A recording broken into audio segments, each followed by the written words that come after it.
Great, thank you. Well, hi, everybody. Welcome to the first of our series of communications workshops for the CCDBG group. I'm so glad you can be with us today, as busy as I know everyone is. I promise to stick to the hour. I promise to do my best to make this a really, really valuable 60 minutes. And I want to make sure folks know that today, this is the first, like I said, in a series of workshops. This is like probably the biggest like overview, high level theoretical session we're doing. That said, all of the training, the workshops we're trying to do, we want them to be incredibly practical, incredibly immediately applicable to the work you're doing. This one we thought was a good one to kick off with because it is really the foundation of all communications, how to always start with strategy. What we're going to cover today is for any objective, for anything that somebody's trying to do in the advocacy space, at the national level, at the state level, at the local level, in your house. This is an approach we've been teaching for years to hundreds of organizations, every state, different countries. This is an approach that really says for any objective you have, here's how to quickly build a really strong communication plan for it. Again, this is going to be, I hope it's very useful both for folks that are newer to communications and also a really useful refresher for those that are steeped in it and doing it day to day. I do want to flag for folks, again, I'll be going quickly, but please shout out, well, don't shout, but please jump in with any questions or comments you have. Or type them up in the chat box and Jasmine can flag them for me. For more in-depth discussions, please feel free to reach out to me or my colleague Kat Mavengere. If there's some of these things that pique interest or pique questions or you want to dig in more. And also, if this session, any of the sessions we do feel like they'd be really useful for your team, for your groups, flag it for us. And we're happy to do more small group sessions, with your colleagues. So with that said, I'm going to dive in. So today is, becoming a strategic communicator. Here's what we're going to cover. Again, the building blocks of a smart communication plan. The first things first is what we say is always start with strategy, right? I think folks love to kind of, and myself included, especially when we're really busy, we tend to jump right into the tactics. We tend to go right to, okay, what's the press release? What's the event? How are we making a splash? What do we got to do on social media? And too often we're going so fast, we forget to take a quick pause to say, okay, let's just be clear. What exactly are we trying to achieve? Who do we need to reach, therefore, right? What are we trying to achieve? That's like goals, objectives, right? Big picture goal, small, step-by-step objectives to get there. Who do we need to reach to achieve those objectives? Those are our audiences, right? What do they care about? How do we communicate with them to move them? Those are our messages. And then armed with that, making sure we're always in service to what we're trying to achieve and who we need to reach and what we need to say to them, then let's talk tactics. Taking that pause often, either at the beginning of an effort or throughout an effort, ends up making our efforts so much more efficient, so much more effective, and that's what it's all about at the end of the day. For most of us, doing a lot with a little, this is one of the game changers, right? I would argue the biggest one. Really starting with strategy. So we're going to talk a bunch about that. And then we're going to, once we have the strategic foundation covered, we're going to dig into a little bit, okay, well, when it comes to those tactics, given those strategic choices we've made, which tactics make the most sense, meaning activities, communication activities, which channels are best, and how do we measure success along the way, to make sure we're on track, to see if we need to course correct, what's working, what's not. Let's fail fast and or do more of what's working and do more better. So that's what we're going to be covering, those 4 buckets. So first things first, goals and objectives. When it comes to developing a smart communications plan, like I just said, taking a little bit of time to just pause and say, okay, what are we what are we trying to achieve, right? What is the change we want to see in the world? I know this feels, lofty. This is, and I promise I've done this on the back of a napkin with folks, but this is really the, like, just remind yourself, what is the mission of your organization, right? What are we actually trying to achieve big picture? What would put us out of business if it happened? Another way to say this, right, is what does success look like? We're talking like, end of the pot of gold at the end of the rainbow stuff, right? Like what is big picture success? Okay. And then once we have, that big picture vision in mind to like anchor us always, we're in the weeds, all of us, so much every day, it can be hard to do that. But once we always keep that, that in our minds, then we say, okay, so what's the next best step that we need to take to get there? For me, this visual representation of what I mean about goals versus objectives is really helpful. It's the idea of, if I'm going on a road trip, which I certainly hope to do again someday soon. If I'm starting in Chicago and I want to get to LA, I believe that's LA. I'm not teleporting if on the road trip. There's going to be a lot of steps I need to take along the way to get there.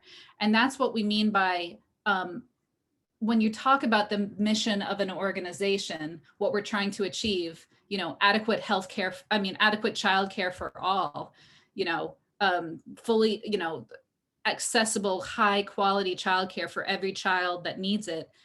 That's amazing. It also feels really big and can feel really overwhelming. Like, where do we even start, right?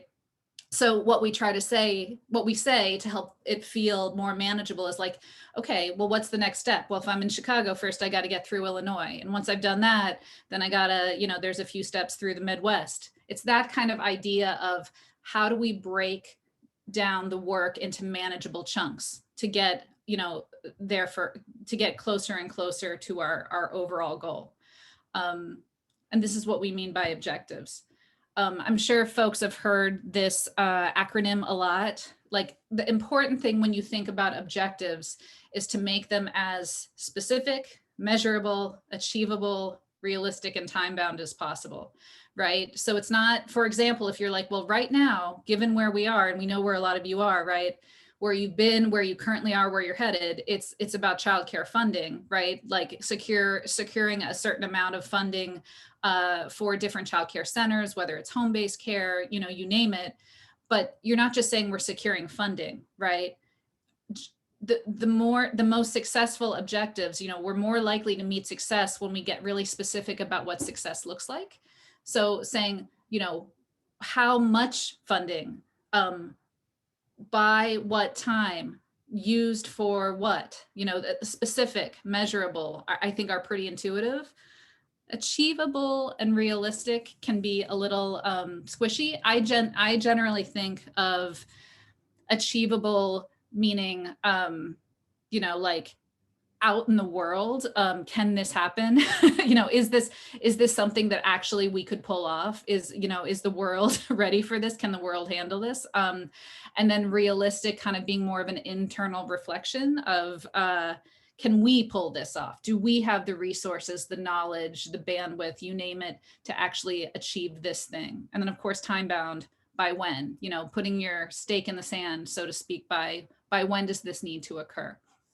And then if you appreciate our acronym there, SMART and AF, we mean like, let's be realistic that this is not all happening in a vacuum. Again, we said we always strive to make stuff as practical for folks as possible. So it's developing a plan, developing an objective, and recognizing that things change. None of us could have planned for COVID, right?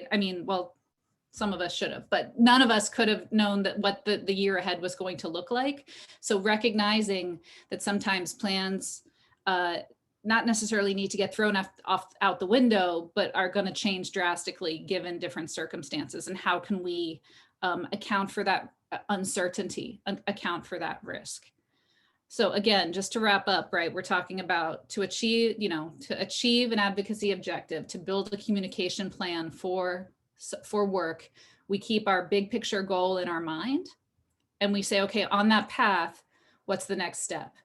I do want to flag for folks that for very few organizations is there ever just one objective happening at a time. Plenty of us have probably 3 or 4. You know, we have maybe a state-based advocacy objective. We're working on the federal level. We probably have some fundraising objectives happening. You know, you name it. What we're saying is the plan I'm laying out for you right now is for one of those at a time. You got to break the work apart to make it manageable, and then you can smush it back together and then say, okay, what can we actually take on? But this is one objective. This process is for one of those objectives at a time.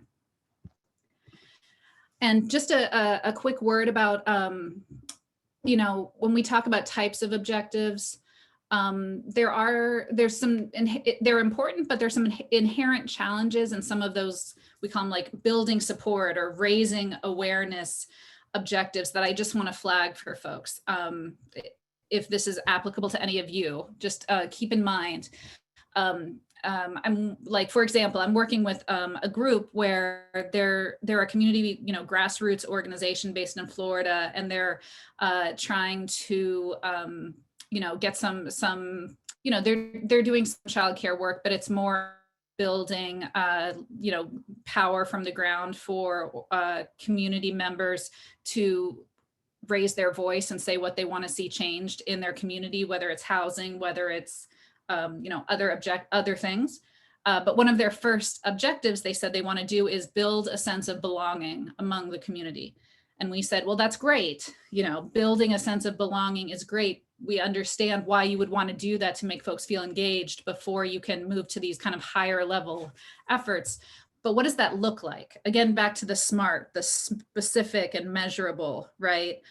What is feeling a sense of belonging look like? It's, you know, it can be very passive. And so we're saying, okay, so does that mean that they show up to town halls? Does that mean that they, you know, bring a friend to the next meeting? You know, is there a way to do a survey of community and what they find important, and how many people responded, right? So it's just flagging for folks that a lot of folks end up in this squishy space where it's going to be hard to know if you're succeeding or not. So build in kind of the results oriented objectives from the beginning.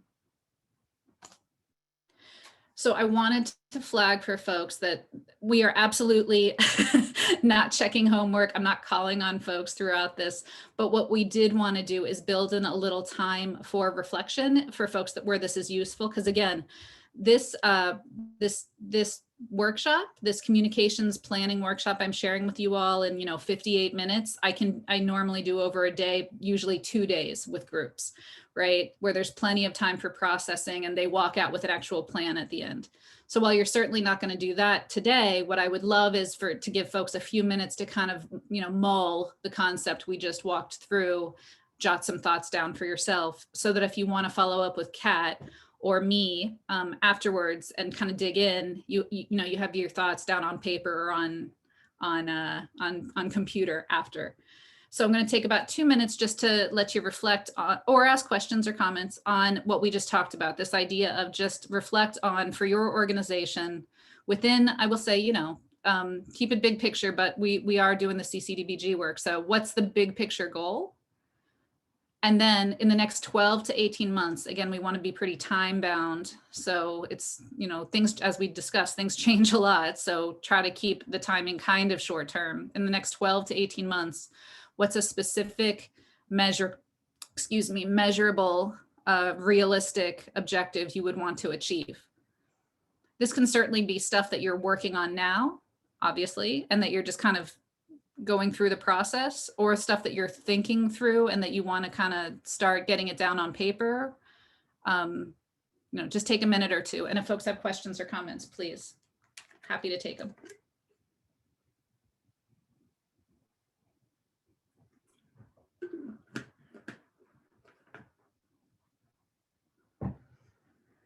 And because I'm screen sharing, not seeing faces or a chat box, I will, Jasmine will flag for me if folks would rather type in comments or questions, but we'll just take a moment now.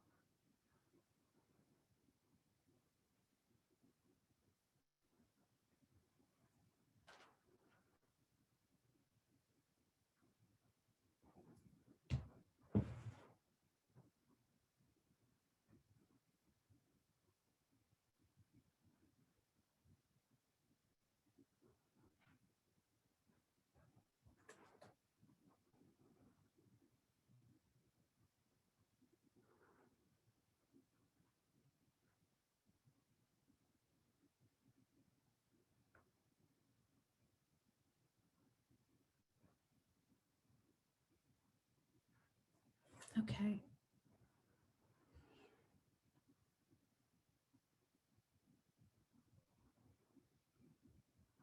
Any questions?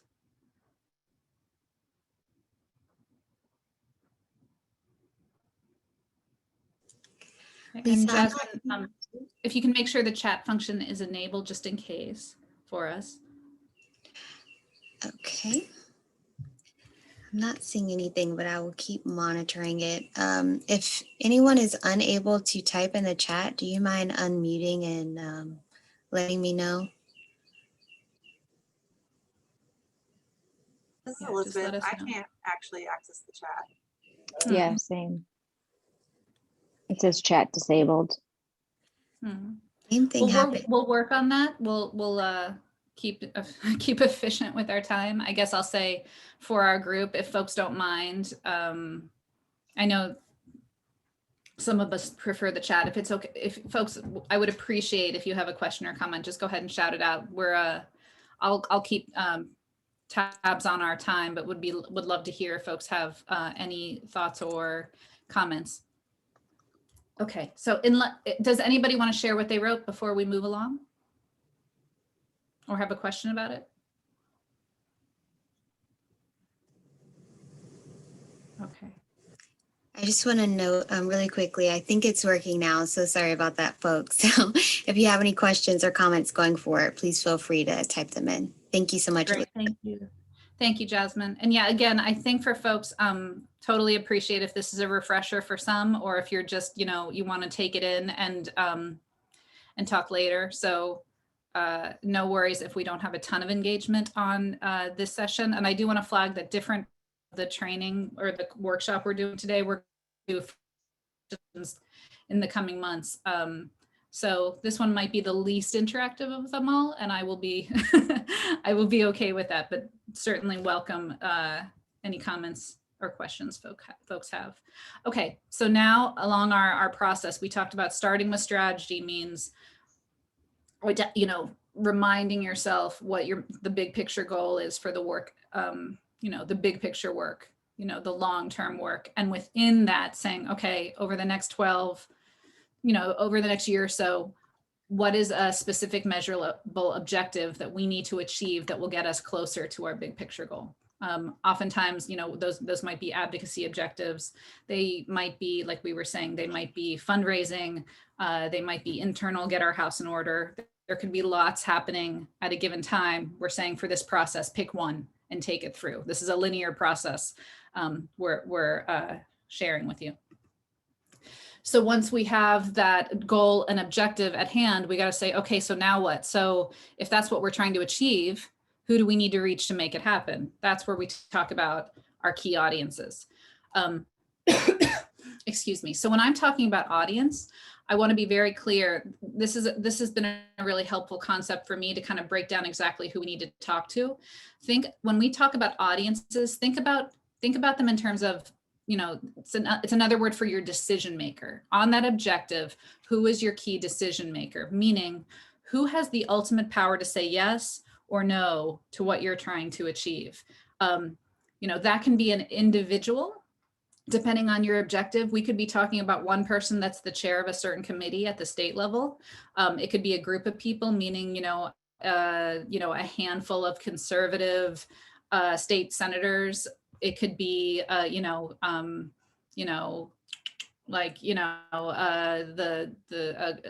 group of more progressive representatives at the national level. You see what I'm saying? Like, it depends, but the idea is on this thing, who do we need to reach? And it's important to acknowledge that I think of it as like, I don't like the bullseye as a metaphor, but there is this idea of the center of gravity and then concentric circles around it. Meaning, sometimes if there's something you're trying to achieve, you might just have one audience. That might mean one person or just one group of people.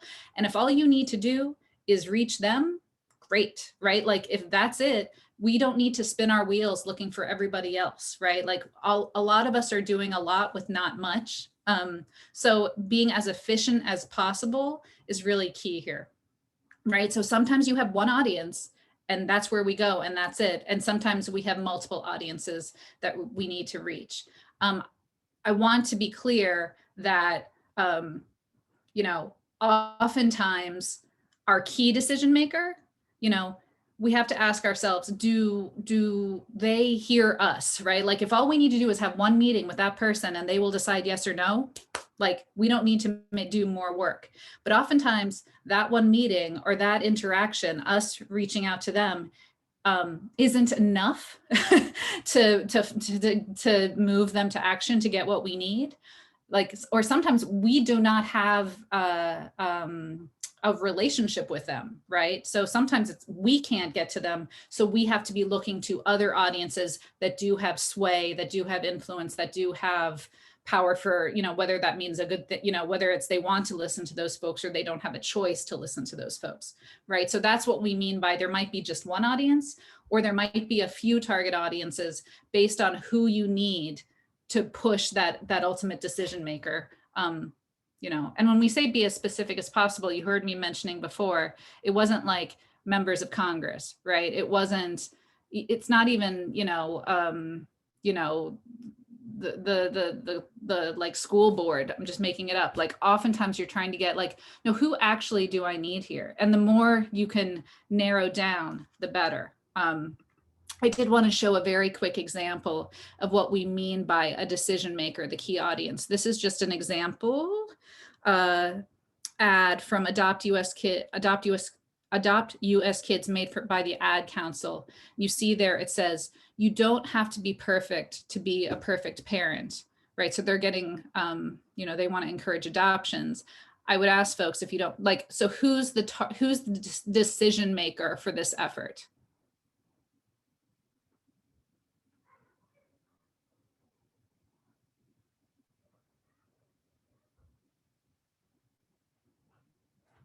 I don't know if people are chatting or telling me they have, let's see, chat. Exactly. Somebody said parents. Thank you, Mitch.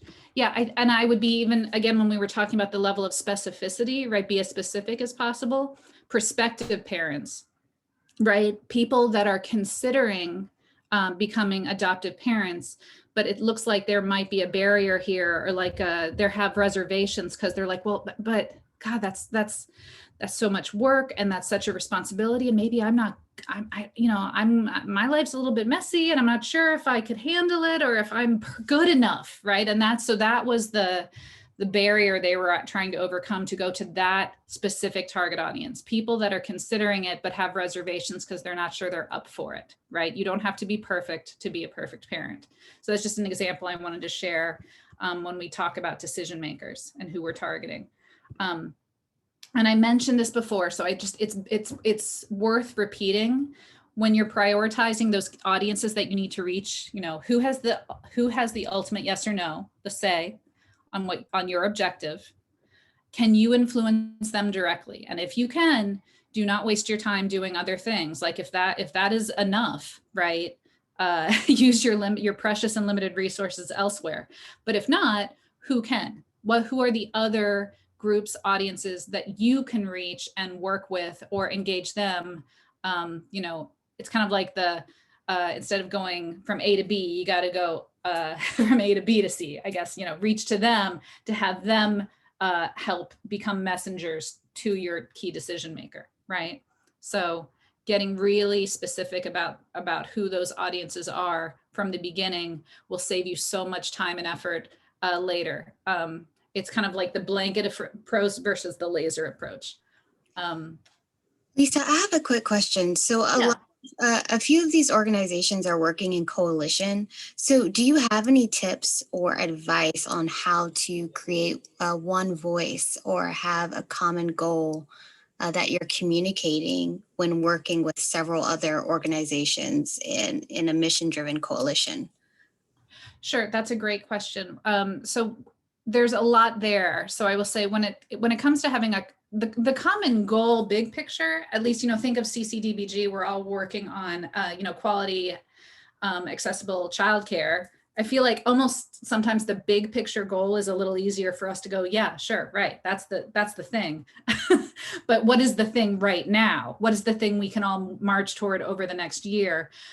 We do a lot of coalition work with folks, and there's a lot of time and energy spent at the outset to agree on, hey, we are different organizations with different, within our own organizations, we have our own set of objectives, and like 5 of them have nothing to do with this coalition, but this one does, right? So we always really encourage folks at the beginning to say, what can we agree on? What is the thing that like we can all get around? And that, that's a lot of planning just to like, I think I joked at the beginning that like, I can do this session over 2 days with groups.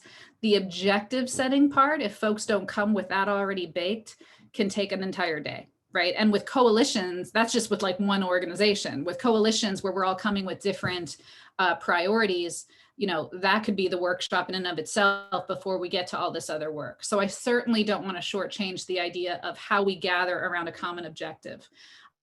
Thing about the CCDBG work is it kind of lets folks within their own groups. If coalition, how do I call it? Like if coalition management or how to do kind of strategic planning within a coalition is stuff that a lot of folks struggle with, we are happy either individually or with small groups to kind of talk about best practices for kind of narrowing in on an agreed upon objective. But that is some of the hardest work that coalitions do, is agreeing on the what.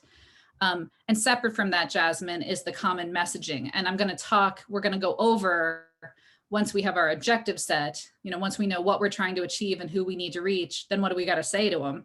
I'm going to talk about that in a few minutes as an overview. And then down the road, we're going to dive in from you all that's, an area of interest. We're going to do, deep dives into audience target messaging. We're going to do opposition messaging. We're going to really talk about how to kind of navigate what we say, because that's right. We're not making widgets here. We're trying to move hearts and minds, and what we have is our words, our language. So thank you, Jasmine. That was a great question. That there was a lot there. Any other questions or comments before we move along?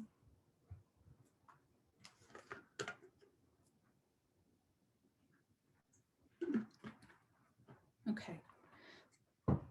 And again, big picture overview, moving really quickly. Happy to talk through any of this with you all individually, or do kind of a real workshop session with your with your organizations, or even kind of help y'all do these kind of communication planning sessions among the coalitions Jasmine just mentioned that you work with. If that's something that you can imagine being really useful to kind of, prep you up for successful coalition planning. Okay, so we talked through what are we trying to achieve, big picture goal and objectives. Therefore, who do we need to reach? Who are our key decision makers? And then I just hinted at it's the messaging. It's like, so this is where it all kind of wins or loses generally, often is in the messaging. What do we got to say to them? How do we engage them successfully to move them to the action that we need them to take, right? This isn't just, support us, that people can be sitting on their couch supporting you all day long and nothing changes. So what is the actual action we need folks to take? And the building blocks of good messaging, at least, Kat and I and a lot of our colleagues in the progressive communication advocacy space adhere to, is what we call values-based messaging. And that means, tapping into your audiences, identifying shared values, places that we can agree on, and understanding the barriers they have to action and figuring out how to overcome them. So I'm going to speak to y'all for a few minutes about this idea of values, audience values and audience barriers, because those are the building blocks of, you need to know those in order to craft effective communications, effective messages for them. So what does your audience care about? That's another word for that. Values. What are their values? And we don't mean like in general, we don't mean like truth and justice and, we mean like on this issue, on this specific thing that we're trying to do on our objective, what do they care about? and I know that this is not, will not come to us as a surprise to any, but just as a reminder, it may not always be exactly what you care about, right? Effective communications are not about hitting folks over the head with our perspective and just assuming that if we hit hard enough, they'll eventually see the light, right? Effective communications is about appreciating, I don't know about respecting, but appreciating, understanding where folks are coming from and helping them get where you need them to get, right? So just realizing that we might not be, valuing the same thing on first glance on this issue, right? Then the question is, right, well, then how do we find common ground in order to move forward? How do we try to find a place where, it's not, we don't compromise our own values and what we care about, but we can still find a way to move forward. This is where we talk about, so what we do is we tap into what we say is shared value, and not necessarily, that doesn't have to mean that it's something you hold incredibly dear. It just might mean it doesn't go against your own values. With childcare, right? Like for a lot of us, that is, the values we're talking about is, equity and the promise of children and the knowledge that, those first early years set the stage for everything to come, right? And how critical that is. And for some of our audiences, I mean, they might be like, yeah, but like, that might not be the thing that brings them to work, that they fight for every day. They, for some of them, it's like, yeah, I'm an entrepreneur, I'm a business owner. I need a quality workforce, right? We've talked about this, like understanding where folks are coming from, or, I'm a state senator and I got to make this budget work, right? So it's like, okay, if we're coming at these places, from such different places, how do we find a common ground where we can all move forward? And if even if they're not doing it for the exact reason that we're doing it, if we still get what we want, right? And if it's still in service to those groups of people that we are, we get up every day to help, isn't it okay? Right? Is what I work with folks a lot on. So that's the idea of values-based messaging, tapping into a value that one of our key audience holds. Just a quick example, right? This is the Chesapeake Club, I believe. Yes. So they were, and they do this, this happens a lot, and I live, in CAD, we live in the DC area. So we're very familiar with the Chesapeake Bay area of Maryland. A coalition of environmental groups were trying to get folks to stop using fertilizer on their lawns because, right, of the runoff into the bay and how it's affecting the ecosystem there, right? And so they were trying to communicate their key audience, their decision makers were people living in a certain area where the runoff was directly going into, like right at the shore level. And they appreciated that the value of these folks weren't necessarily like protecting pristine ecosystems. It was eating crab, right? So that's why they said protect the crab cake population, right? So we are appreciating that you're not doing this necessarily for the reason we're doing it, but we appreciate that we can tap into a value you hold to move the same way. So that's just an example of appreciate, meeting your audience where they are, right? Not trying to force them to where you are. Any questions or comments before we talk barriers for a second? Okay. So that's, tapping into the values. The next, building block of effective messaging is understanding an audience's barriers. And that means like, based on what you're trying to achieve and what you need them to do, what's their best reason to say no? Like you identified that value that gets them to start nodding their head like they're into it, right? But they go, yeah, but. So it's identifying what that but is and getting past it. So there's a few ways you can do this. What's your task when it comes to messaging? Identifying your audience's barriers that you need to get past to move them to action. Generally, the task at hand falls into one of three categories. you might need to just be I mean, I say just, but it is, it's an effort, but educating, telling your audience something they didn't know. This is a Moms Demand Action ad, and it's an example. And it says, one child is holding something that's been banned in America to protect them. Guess which one? So it's tiny, but you'll see there, it's a Kinder chocolate egg that has like a tiny little toy inside, and they got banned. I'm not sure if they still are, because my kids just got some, but I'm not sure how we did, but they're banned because they were worried, folks were worried it was a choking hazard. So this is kind of this like shocking juxtaposition of this isn't like, can you believe that one of these things that seems so harmless is actually the banned thing? Doesn't seem ridiculous that it's not the gun, right? So this is kind of an awareness building, educating place that you might be. So the barrier there is like, oh my gosh, I had no idea, right? So they're trying to get folks that are, maybe, could be pro gun safety, but it's maybe not and I've worked with them, so I know but it's not a top issue, right? How do we build the urgency here? How do we show how insane, the current system is, right? So that's an example of overcoming a barrier when the barrier is lack of awareness, right?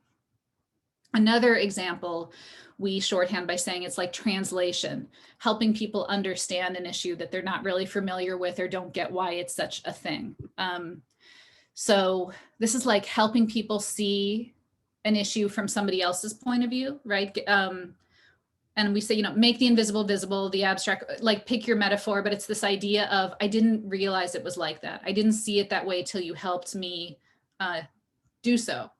This is an example from the American Disability Association that, was trying to get more, I think, either lifts or elevators in New York City. And they were saying like, yes, this is whatever the 15, 20 steps. It doesn't seem like much to some, but for others who are, differently abled, right? Like this might as well be Mount Everest. Like it's a non-starter, right? And so it's kind of jarring, right? So this is another example of a barrier you might have to overcome, is like helping folks see something from somebody else's, from a different point of view that makes it relevant and powerful to them. And then finally, another barrier to overcome might be this lack of motivation, right? Like there's a lot of reasons folks don't want to do something. It seems too hard. I have other priorities. I don't want to put my neck out on that.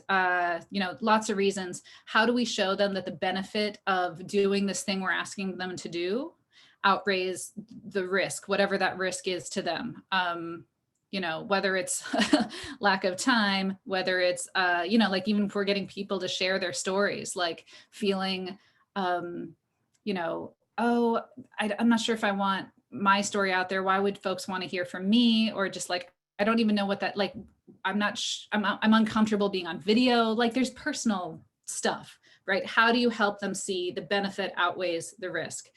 And I love the example of the I voted sticker, because it's such a motivator for folks. We're talking about like, we want folks to vote. A barrier for a lot is like, it could be cold and it's rainy and I got to pick up the kids and, I work 2 jobs and I got to take the bus to get there's a lot. But for a lot of folks, like this sticker, getting to show others, like I did this thing, the pride, I mean, you can say it in a positive way, is like the pride of like, you did this thing,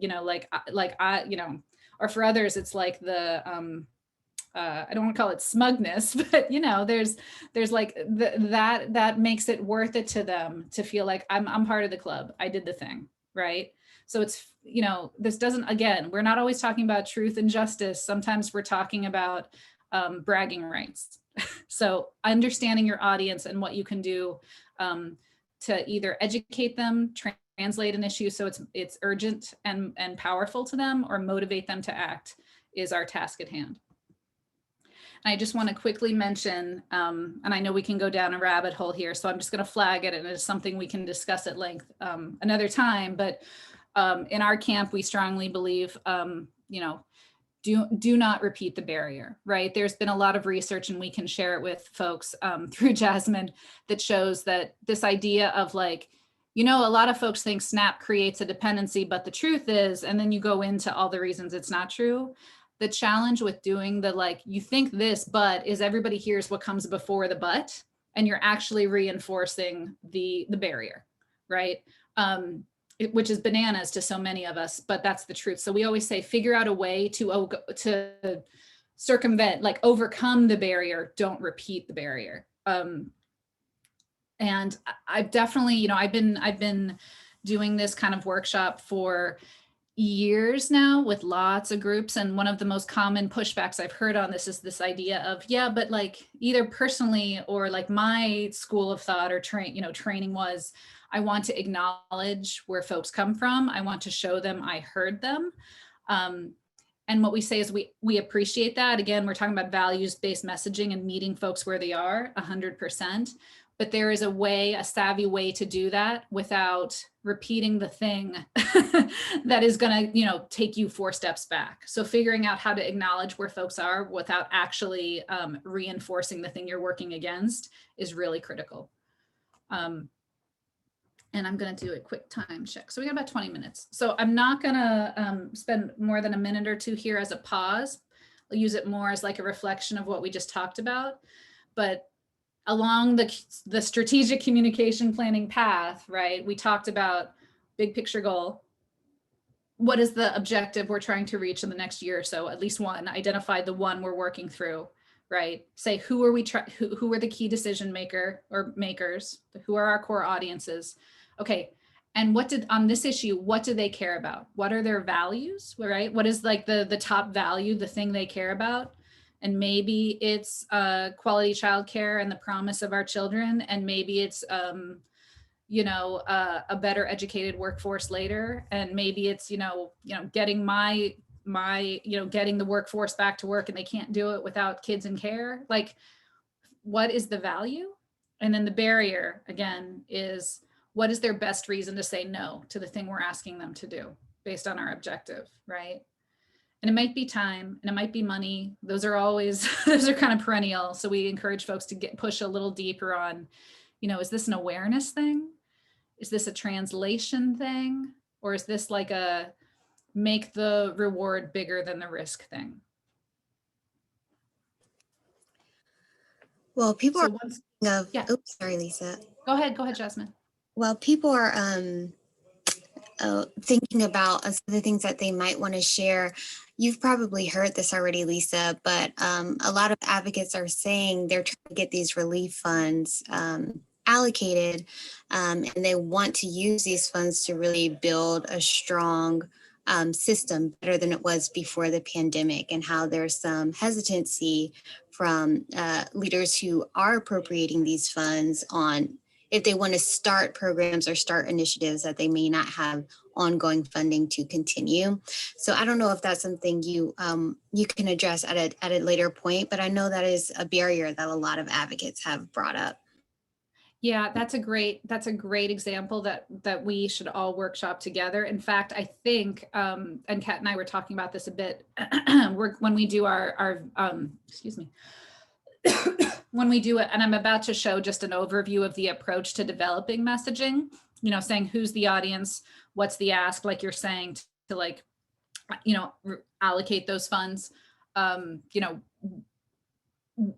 what is the, anyway, the process I'm about to show you, I think we'll stick with showing as an overview. And when we do our actual values, audience targeting and messaging, I think we want to use this because it's such a current relevant thing, use it as kind of like the case study that we take through the training for us all to kind of talk through how for different audiences who have different values and barriers, like what the different messaging approaches for that would look like. Because there's certainly not a one size fits all, again, based on different audiences and what they care about and what they're concerned. But there are, again, this is one of the things that's nice about coalition work. Our audiences tend to group into certain types, right? So if we figure out how to approach the one that says, you know, I'm not like, we've never done that before. Like I have to create a whole new thing. Like, can't we just shove it over here, versus the ones that are into it, but aren't even sure where to start. And it's more a matter of kind of walking them through the process, right? Those are completely different messaging approaches. So I think what we do is work with a few of you to kind of get the building blocks ahead of time, and then workshop it through, and then share with the groups what we come up with. Treat it more like a, you know, like we'll come with ideas, and then we'll kind of have folks message test so that we're sharing the concepts, but also creating really useful messaging for folks immediately. So thanks for flagging that, Jasmine. Absolutely. That sounds great. Thanks, Lisa. Yeah, sure thing. So very quickly, because I do want to be mindful of folks' time, I want to show you how what we just talked about identifying our audiences, and what we need them to do, right? And then being, you know, again, with values-based messaging, appreciating where they're coming from and their best reason to say no to us. Here's how all that shakes out. We just call it a message box. You know, just draw an X on a piece of paper and you can make it. There's a lot of ways people approach messaging, you know, and they call them different names, you know, message box, message pyramid, message what, like, it's still generally the same approach where you say, okay, this is for a given audience where I have a specific ask I want to make of them. Here's how we do it. There's almost always in all of these, this is the approach that I, you know, have been using for years, learned from some of the best. We'll keep teaching it to most, and it'll probably be familiar to a lot of you. It's remarkable in its simplicity and effectiveness. And it goes like this. There's 4 key points. There's a value message, an overcome the barrier message, an ask message, and a vision message. Here's what that actually means. So pick one of your audiences. Again, before we said there might just be one, it's your decision maker, or there might be a few audiences you need to reach. Pick one and say, you know, what do they care about on this issue? Like we said, the value, and we're not going to, you know, this is what the value message is. It's the thing you say to get them to start nodding back, right? They're like, yeah, right on. That is how I feel about that. And then, like we said before, it's like when they go, yeah, but like, I agree with what you said, you know, but this is where we say our overcome the barrier message. Remember, we don't repeat the barrier. We say the thing that helps them get past it. Of course, our ask, you know, what is the one specific thing we want them to do? The timely thing, the one thing. It is not, here's the 7 things we need you to do. It's the one thing right now. And as a reminder, we said it's not this kind of passive, nebulous support us, because they could say, cool, I'll go sit on my couch and support you all day long. Like, what is the thing, the action we need them to take? And finally, the thing I think a lot of folks forget, but it's really key, is we say the vision message. It's the so what. If you do this thing I'm asking you to do, this is why you'll be happy. Not why I'll be happy, why you'll be happy. And the key thing is it needs to tap back into their value, the thing they care about. So if you're building messaging for a certain audience around cost savings, right, or efficiency, or workforce development, or economic, whatever we're calling revitalization, right? You don't come back here and say, and this is why, kids are going to have the best start. Like, you don't then talk about like the potential of children, if that makes sense. Like, you got to reinforce the value that they started with, right? So an actual example of this this is from a few years back when folks, a group we were working with was working on abolishing the death penalty. I'm sorry, different one. This is where this was letting convicted people that had been convicted of felonies serve their time and come out, and they couldn't vote anymore, right? Like, no more voting ever. This was trying to reinstate voting rights for folks that had been convicted of felonies in the past. We can give you a whole case study on this, but this was based on research that showed for voters, right? Because the ask you'll see down below was vote yes on Amendment 4, the Second Chances Act. So they were targeting voters, and a specific segment of voters. I think there were progressive folks, but that had reservations on what this was all about and whether they should. I can give folks more details, but they did research to understand folks' values and barriers on it, and saw that this idea of second chances, paying your debt to society, that was a real value for this group of folks. So the value message was Floridians believe in second chances, right? So they're going, yeah, right on. And they're like, but what's going on here on this issue? And it said right now, over, almost 1.5 million Floridians denied the right to vote because of a prior felony, despite having paid their debt to society. So is reinforcing this idea of they deserve the second chance. They made the mistake. They made amends. They deserve this, right? So getting past a barrier of this is a bit of awareness, right? Like I had no idea it was that serious, and I had no idea that they were being denied this right, despite the fact that they paid the debt that I believe should make them eligible if I said I believe in second chances, right? So vote yes on Amendment 4, because these people are our family members, they're our friends, they're our neighbors, they've earned the right. It's this idea of paying your debt, deserving back that right that you lost, that you kind of that you where does it say paid their, they paid their debt. We should be back on level ground now, right? And you can see how that ties back into this idea of second chances. So that's just a specific example, sometimes helpful to see on different issues, just as a conceptual. So that's how this message box works. And I do want to say on that ask, this is really important. And I know I'm preaching to the choir here. A lot of folks appreciate this, but there's the concept of the ladder of engagement, right? Where when you're reaching out to audiences, the first thing you do isn't ask them to do like the hardest thing. You don't immediately ask them to show up at the town hall event and testify. You don't immediately ask them to, it's like, it's relationship building, right? So it's the idea of, what's the first thing I can ask you to do that's just inside your comfort zone? Then once we've done that, what's the next thing I can ask you to do? Always appreciating where you're coming from and, and what matters to you. So because different audiences will be willing to do different things. If we initially meet parents or childcare workers and we want to collect stories, it might not be the very first thing we ask them to do. We might not immediately say, hey, will you share your story with us so that we can videotape it and share it with like thousands? They might feel like, well, why me and why you and who are you again? And, it could feel a little off-putting. So if there's first sign up for our newsletter. Oh, we're having a rally. Would you like to attend? Oh, could we come and talk with your organization to see if we have some common, if there's ways we can help? Oh, something that would be really useful is testimonials. You're 4 steps in before you're asking for that thing. So appreciating where your audience is along as we say, the ladder of engagement is key.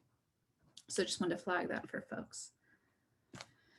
And again, whether you're just jotting down notes now for later or just kind of looking back and processing what we're like lightning speed going through, the idea here is that when you're developing messaging for any given audience for a specific objective, you pick one audience and you say, okay, first things first, what is the specific timely thing that I need them to do, right? This specific group, right?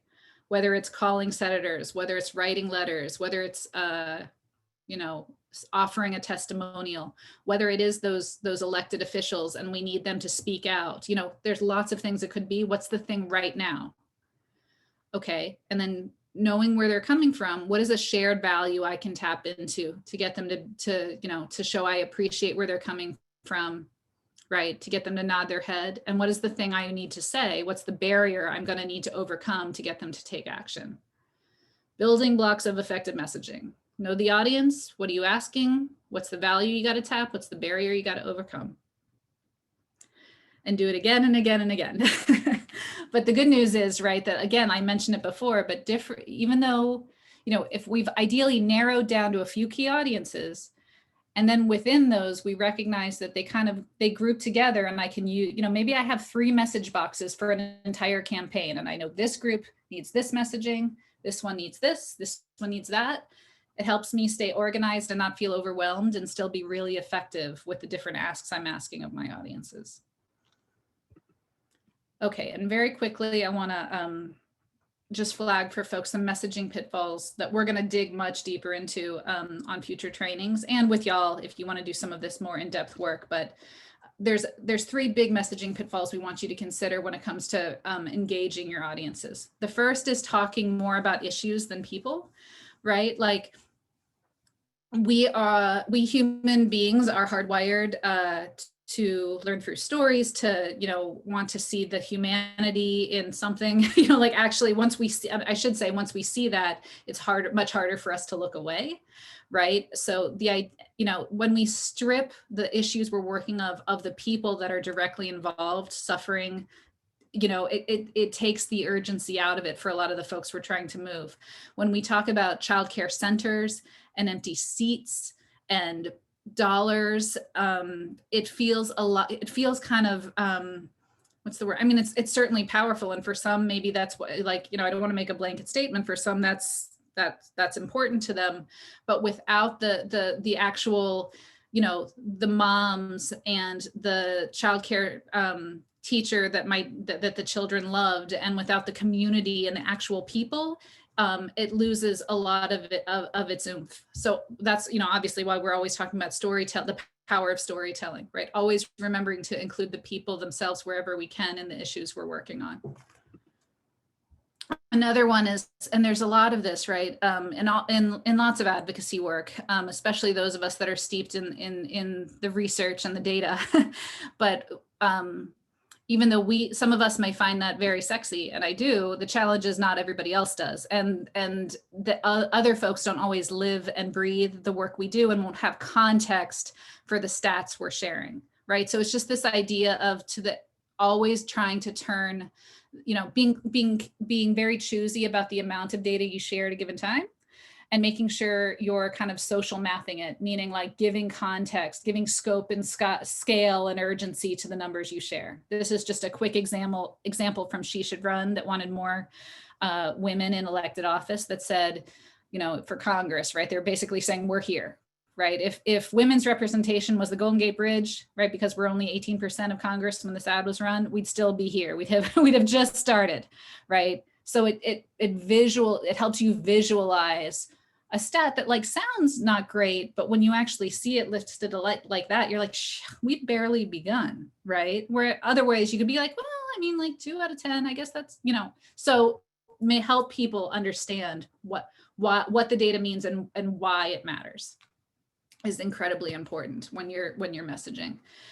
And just a last messaging pitfall that I want to flag for you is this idea of sharing facts. And again, it's kind of back to the issues without people. It's this idea of facts without feelings.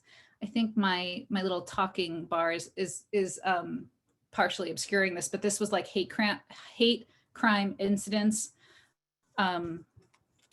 by, let me move it. Yeah, by bias motivation. So it's a what are these called? Bar chart of all these, truly horrible, horrific crimes that had occurred to people. And it feels very, I don't know. I mean, for me, right, I kind of lose the horror of it when I'm just seeing bar charts. So it's like, be careful not to share the data for the data's sake, and always be making sure that it's helping move folks the way you need them to move, is like a way I'd simplify. Just a big picture flag. Okay, any questions or comments on some of the messaging best practices and pitfalls I just shared that anybody wants to react to before we kind of wrap up with talking through how, now that we have our foundational strategic, pillars in place, our, objectives, audiences, messaging, now we can move into tactics. Any comments or questions about what we've talked through so far before we bring it home?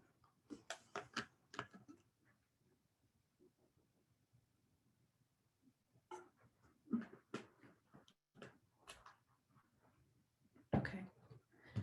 Doing a quick time check. Oh, we're at 4. Okay, I'm going to go quickly because I didn't realize we were already almost at the end. So very quickly for folks, when it comes to choosing tactics, it's really important to remember to ask yourself 2 things. Once you're reaching out to audiences, what channels are they already on? And what existing communication vehicles do you already have that you can leverage, right? Again, we're always trying to do a lot with a little. So how do we meet people where they already are to get our messages out? And I like to think of it generally, think of a Venn diagram of where folks get their, where do they get their information? What vehicles do you already have where you put out information? And first things first, where do we have overlap? Like, okay, so if on this given thing, they're on Twitter and they will show up at town halls, like, let's start there, right? We don't necessarily need to like start a whole new Facebook or Instagram account and pour tons of work into there if maybe these are enough, right? So first things first, when it comes to tactics, thinking through, where are they and where are we and where can we meet them where they are? And a quick note is when it comes to getting your messages out, think through the messenger. Like maybe it is you, maybe it is your organization, but maybe it's not, right? Sometimes it's a matter of credibility, sometimes just a matter of awareness. Who does my decision maker, my audience find most credible on this issue? Who do they go to for information on it? How can I leverage that group or those groups to help amplify or just straight up deliver my messages? So always be asking, who's the best messenger on this issue? Sometimes the messenger is as important, if not sometimes more, than the message itself, for better or for worse. And then, lastly, but incredibly important, it's this idea of measuring success. We are often going so fast that we forget, like, we're just like, well, let's just get it done. Like we said, we do the plan, so let's just do the plan. And if we're actually not making headway, or if we're just spinning our wheels, it's a waste of time. So how do we quickly check progress along the way? We talk about two things with folks. We talk about, think about, for the channel, for the tactics, the activities you're putting out there, whether it's a social media strategy, whether it's in-person events, whether it's your public affairs efforts and engagement. Think in terms of outputs versus outcomes. And what we mean by that, outputs, it's the stuff we got to do, right? Like, it's like the things we can control and we put it out there into the world. The outcomes is like the so what happened as a result. We can go have a meeting, right? And that's an output. If then the person we met with asks us to meet with 3 other people to talk about how we can join forces to work, that's an outcome. Like we grew our network. We show, just as an example to help folks understand that, like if a legislator calls your organization to request a briefing on research results that you put out, so you put the research results output, they called you to want to hear more, that's an outcome. If you're quoted if your ED is quoted, a few times a month on the issue, for some folks, they think that's an outcome. It's actually an output, right? Because like, it's happening. What happens? Are you, as a result of you getting that, are more reporters reaching out to you? Are more organizations noticing that you're a thought leader and want to work with you? We put out 500 flyers. Okay, cool. That's an output. What comes of it? Do you get more engagement? Did you grow your list? We made a really concerted push to do a fundraising campaign through our website. Great. And we raised $15,000 as a result from individual donors. Cool. That's an outcome. The effort, the campaign's the output, the money received is the outcome. And then final considerations that I'll talk more about when we dig in. But of course, you always got to think through the timing for these things. What are planned activity? What are planned milestones, whether those are holidays, whether those are legislative cycles, whatever it is, what are like kind of events or milestones you can peg your work to, the natural cadence of when people are paying attention to your issue, obviously. And then budget is a natural editor of plans. What can we actually pull off? What do we have time for? And assignments, I could also call it resources. Who's actually going to do the work, right? Like if this is where we are fine tuning, or, I should say kicking the tires on the plan of what can we actually pull off? Maybe we had 5 tactics we thought of, maybe we can actually only do 2 of them given our resources and other things we're working on, right? But this is kind of the gut check at the end once we put our plan together. And with that, I'm going to wrap. That was I think an hour and 4 minutes, everything you ever needed to know about creating a communication plan turbocharged. Any final comments or questions from folks?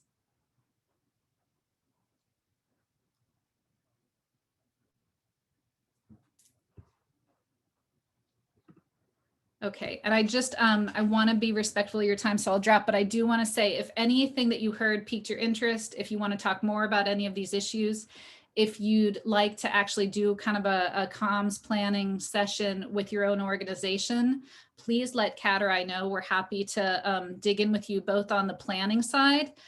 And then, of course, as we've been doing kind of on the actual outreach, tactical execution side as well. We are here on both sides of that coin. So happy to help and looking forward to seeing y'all for future webinars.